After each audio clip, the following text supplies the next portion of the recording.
बातमी नागपुरातून। नागपूर महापालिकेच्या सर्वसाधारण सभेत सुरक्षेचा प्रश्न ऐरणीवर आला। नगरसेवकांसोबत कार्यकर्ते, मित्र आणि नातेवाईक सभागृहात पोहोचले, त्यामुळे मोठा गोंधळ माजला गेला। नगरसेवकांचे समर्थक सुरक्षा रक्षकांचा डोळा चुकवून थेट सभागृहात पोहोचले।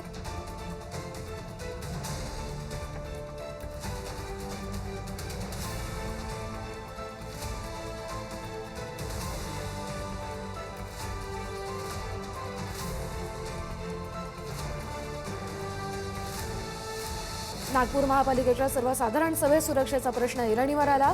नगरसेवकांसोबत त्यांचे कार्यकर्ते, मित्र आणि नातेवाईक सभागृहात पोहोचल्यानं गोंधळ उडाला। नगरसेवकांचे समर्थक सुरक्षा रक्षकांचा डोळा चुकवून थेट सभागृहात पोहोचले। भाजपचे सदस्य ॲडव्होकेट संजय बालपांडे यांनी सभागृह सुरक्षित नसल्याचा मुद्दा त्यावेळी उपस्थित केला।